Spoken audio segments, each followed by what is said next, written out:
Halo semuanya, selamat datang lagi di akun YouTube channel aku di 3S Serba Serbi Sefri.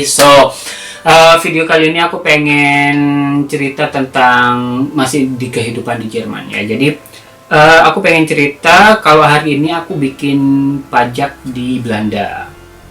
Lah, kok bikinnya di Belanda, kok bukan dibikin di Jerman gitu. Jadi per awal bulan Mei 2020 ini aku akhirnya bisa kerja di Jerman kayak gitu. Jadi aku udah punya nomor pajaknya Jerman, aku udah punya izin untuk bisa kerja apa aja di Jerman kayak gitu kan. Cuman berhubung kondisi yang masih seperti saat ini, jadi belum ada perusahaan yang mau hire, belum apa ya, karena banyak orang yang dirumahkan kan juga susah cari dapat kerja kayak gitu. Nah, terus kemarin tuh aku sempat ngobrol sama temanku, ada orang Indonesia juga, dia udah lama di sini.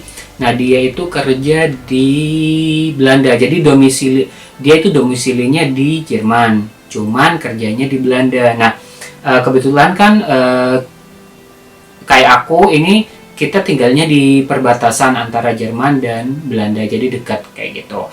Nah, di dekat tempat aku tinggal itu nggak terlalu dekat sih, sekitar 20 menit kalau pakai mobil. Ada yang namanya outlet center, outlet Roermond. Jadi kalau buat teman-teman yang pernah traveling ke Belanda, pernah traveling ke Eropa, kalian pasti tahu outlet di Belanda mungkin, atau di Belanda atau mungkin di Milan. Nah, outlet ini adalah tempat kayak shopping center yang brand-brand ternama tapi dengan harga yang sangat miring, sangat murah kayak gitu. Nah, kebetulan di Roermond ini ada outlet juga. Jadi ada outlet Roermond namanya, outlet center Roermond, whatever. Jadi ada outlet di situ. Terus aku kan beberapa kali sempat ke situ waktu itu. Nah, banyak banget itu turis Indonesia yang belanja ke situ, banyak banget. Nah, akhirnya temanku yang kerja di situ ngasih saran ke aku, kenapa kamu nggak nyoba apply kerja di Roermond kayak gitu, kerja di outlet, siapa tahu aku terima. Toh sekarang juga mereka lagi buka nih, ada beberapa lowongan gitu. Kerjanya kerja apa ya, kerja jaga toko gitu kan, whatever lah ya, yang penting kan dapat gaji daripada nggak dapat gaji, enggak. Nah, jadi aku pikir oke lah ya, jadi nggak apa-apa lah, aku coba apply kerja di situ sambil nunggu waktu tahun depan, karena aku rencana mau Ausbildung. Kalau Ausbildung itu anyway, Ausbildung aku jelasin ntar. Jadi aku mau nyoba apply kerja di Roermond. Nah, untuk bisa apply kerja di Roermond ini Belanda ya, kita harus punya nomor pajaknya Belanda. Jadi hari ini aku pergi ke Stadskantor namanya. Jadi kantor pemerintahan, bikin nomor pajak di situ. Dan akhirnya udah dapet nih, udah dapet. Jadi ini aku udah punya nomor pajak di negeri Belanda seumur hidupku. Jadi pakai nomor ini nanti misalnya aku dapat kerja di situ, nanti bayar pajaknya ke Belanda. Cuman kemarin tadi ada yang nanya temanku, lah terus kamu kenanya double pajak 2 kali dong, pajak di Belanda sama pajak di Jerman. Jujur aku belum tahu karena belum kerja dan belum ngalamin. Cuman logikanya kayaknya enggak sih ya, kayaknya karena aku kerjanya di Belanda, penghasilannya di sana, jadi aku perlu bayar pajak ke Belanda. Sedangkan karena aku udah bayar pajak di Belanda, berarti aku nggak perlu bayar pajak di Jerman. Semoga jadi dari misalnya aku kerja di sana dan gaji yang dari Belanda itu, aku nggak perlu bayar pajak di Jerman. Semoga kayak gitu. Entahlah, nanti kalau misalnya udah tahu, aku upload lagi di YouTube. Nah, jadi itu kabar bahagia, akhirnya aku bisa kerja.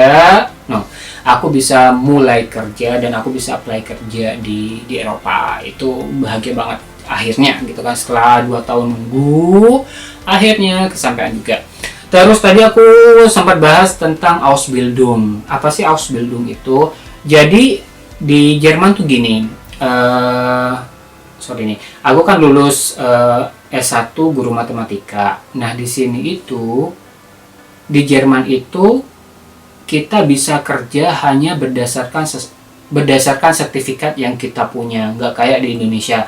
Misalnya kayak aku guru matematika, sarjana guru matematika, bisa kerja di bank, bisa kerja jadi marketing, bisa kerja di restoran, supervisor, bisa kerja di hotel, bisa kerja di mana aja gitu kan. Selama kita mau kerja, mau belajar, itu kalau di Indonesia kan fleksibel banget.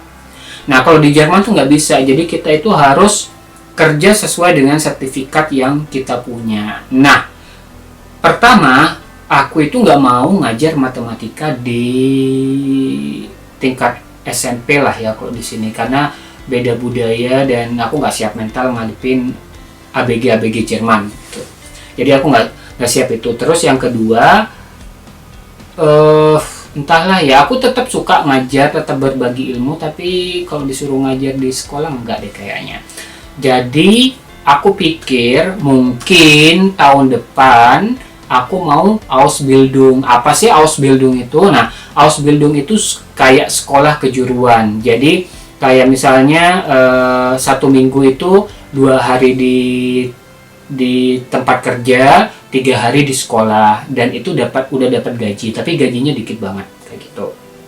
Nah, aku rencana mau Ausbildung gitu, mau Ausbildung antara akuntan sama atau kayak di kindergarten, apa ya, kayak di sebelumnya TK kayak gitu.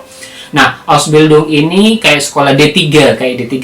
Jadi Ausbildung ini durasinya itu 3 tahun. Nah, kalau udah selesai 3 tahun, udah lulus, sudah dapat sertifikat Ausbildungnya, kita bisa kerja di mana saja di Eropa, kalau nggak salah, dengan nunjukin sertifikat Ausbildung itu. Misalnya aku punya sertifikat Ausbildung akuntan, jadi aku bisa kerja sebagai akuntan di seluruh Jerman kayak gitu. Nah, itu manfaatnya, cuman memang harus mulai lagi dari nol, harus belajar lagi dari awal, apalagi kan bahasa Jermanku masih A, I, U, A, I, U. Jadi sambil nunggu tahun depan kalau udah ada perusahaan mulai hire lagi untuk Ausbildung, kalau kalian udah lihat videoku sebelumnya, aku pengen nyoba cari kerja di outlet di Belanda kayak gitu. Jadi itu curhatan untuk hari ini. So, terima kasih banyak udah nonton video aku. Please jangan lupa subscribe, jangan lupa komen, jangan lupa like. Terus tunggu dan kepoin video aku. Terima kasih banyak udah selalu support. Terima kasih banyak udah nonton video aku. Salam hangat dari Jerman. Sampai ketemu di video berikutnya. Vielen Dank. Tschüss.